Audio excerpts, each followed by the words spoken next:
Friends, இன்னைக்கு நம்ம சேனல்ல கொத்தமல்லி சட்னி எப்படி செய்யறதுன்னு பார்க்கலாம். அதுக்கு ஒரு பேன்ல 2 டேபிள் ஸ்பூன் ஆயில் ஆட் பண்ணிக்கோங்க. கொஞ்சம் மஸ்டர்ட் சேர்த்துக்கலாம். அடுத்து கொஞ்சமா கடலைப்பருப்பு உளுத்தம் பருப்பு எடுத்து வச்சிருக்கேன், இதையும் இதை சேர்த்துக்கலாம். அடுத்துதான் கொஞ்சமா வெங்காயமும் பூண்டு உரிச்சு வச்சிருக்கோம், இதை நம்ம அலசி சேர்த்துக்கலாம். இது சேர்க்குறப்ப நமக்கு கடுகெல்லாம் தெளிக்க ஆரம்பிச்சிடும், அதனால சிம்மில் வச்சு சேர்த்துக்கோங்க. அடுத்துதான் 3 பச்சை மிளகாய் நம்ம சேர்த்துக்கலாம். இது வந்துட்டு கட் பண்ணி சேர்க்கணும் அவசியம் இல்லை, அப்படியே சேர்த்துக்கலாம். கொஞ்சம் இஞ்சியை ஒரு பிஞ்ச் இஞ்சியை 3 கட் பண்ணி சேர்த்துக்கலாம். அடுத்தது கொஞ்சமாக கருவேப்பிலையை அலசி சேர்த்துக்கலாம், 1 கொத்து இல்லைன்னா 2 கொத்து. அடுத்ததாக கொஞ்சமாக புளி சேர்த்துக்கலாம். இப்போது நல்லா நம்ம ஃப்ரை ஆகிற வரைக்கும் கலந்துக்கலாம். நம்ம கொஞ்சமாக தேங்காய் சேர்த்துக்கலாம். இப்போது இது வந்துட்டு 1லேருந்து 2 பத்து தேங்காய் நம்ம சேர்த்துக்கணும். நமக்கு எவ்வளோ சட்னி வேணுமோ அந்தளவுக்கு கொத்தமல்லி, அந்தளவுக்கு தேங்காய் சேர்த்துக்கலாம். சட்னி ரொம்ப டேஸ்ட்டாக வரும். நம்ம இது எல்லாத்தையும் சேர்த்து கலந்துக்கலாம். அடுத்து அது வணக்கிட்டு இருக்க கேப்பில் நான் வந்துட்டு 2 தக்காளி எடுத்துருக்கேன், ரஃபாக சாப் பண்ணி எடுத்துக்கலாம். இப்போ நம்ம இதை சேர்த்துக்கலாம். இப்போ நம்ம இதை நல்லா மிக்ஸ் பண்ணிக்கலாம். இப்போது நம்ம கொஞ்சம் தேவையான அளவு உப்பு சேர்த்துக்கலாம். இப்போது நமக்கு இந்த பச்சை மிளகாய் கருவேப்பிலை நல்லா வணங்கிடுச்சு. இருந்தாலும் இந்த தக்காளியில் இப்போ தான் சேர்த்ததுனால இன்னும் வணங்கலை. நம்ம இன்னும் கொஞ்சம் வணங்கினோடனே அடுத்து என்ன போடுறதுன்னு பார்க்கலாம். இன்னும் கொஞ்சம் நேரம் இது நீங்கள் மூடி வச்சு கூட வணக்கலாம். ஆனால் நாங்கள் மூடி வைக்க மாட்டோம், ஏன்னா வந்துட்டு அந்த ஆவி அடித்து நமக்கு டேஸ்ட் மாறுறது கூட வாய்ப்புகள் இருக்குது.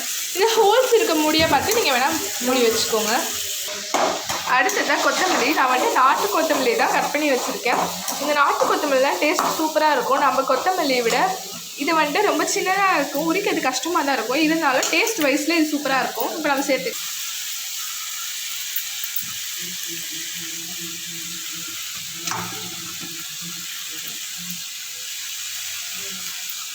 நம்ம எல்லா கொத்தமல்லியும் சேர்த்து வச்சு இதை கலந்துக்கலாம். 2 கட்டு நாட்டு கொத்தமல்லியை நான் எடுத்துருக்கேன். அடுத்து ஃப்ரெண்ட்ஸ், இந்த கொத்தமல்லி சட்னிக்கு பேராக நம்ம வந்துட்டு இன்றைக்கி இட்லி தான் ஊற்ற போகிறோம். அதுக்காக இட்லி பேரை நான் அடுப்பில் வச்சுட்டேன். வந்துட்டு நம்ம வதக்கி வச்சுருந்த எல்லாமே ஆறட்டும் கொஞ்ச நேரம். அது ஆறுறதுக்குள்ளே நீங்கள் இட்லி பேட்டர் ரெடி பண்ணி ஊற்றிட்டிங்கன்னா சூப்பராக கொத்தமல்லி சட்னிக்கு இட்லி சாப்பிட்லாம். செம்மையாக இருக்கும். இதுக்கு தோசையை விட இட்லி பேர் பண்ணால் தான் டேஸ்ட் சூப்பராக இருக்கும். இப்போ நம்ம இது இன்னும் கொஞ்சம் தண்ணி ஊற்றி உப்பு சேர்த்து கலந்துட்டு இட்லி பேனில் ஊற்றலாம். இப்போது நம்ம இட்லி பேட்ரு கலக்கியாச்சு, இட்லி பேனும் தண்ணியும் சூடாயாச்சு, இட்லி ஊற்றியாச்சு. அடுத்து ஆறுனதை அரைச்சி இட்லியும் சட்னியும் தான். இப்போது நம்ம இது ஜாரில் மாதிரி அரைச்சிக்கலாம். நம்ம இதை மிக்சிக்கு மாற்றிக்கலாம். இப்போது தேங்காவை ஏற்கனவே நாங்கள் ஃபஸ்ட்டு ஒரு தடவை அரைச்சி வச்சுருக்கேன். இப்போ வந்து நம்ம என்ன பண்ணலான்னா எல்லாத்தையும் சேர்த்து ஒரு தடவை அரைச்சி எடுத்துக்கலாம்.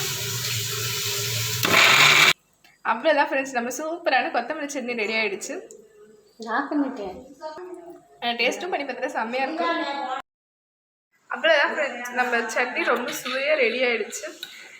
இது வந்துட்டு செஞ்சு உடனே பாதி காலியாக ஆகிடுச்சு. 4 இட்லி போட்டு ஒருத்தரும் 4 இட்லி போட்டு 8 இட்லி காலி.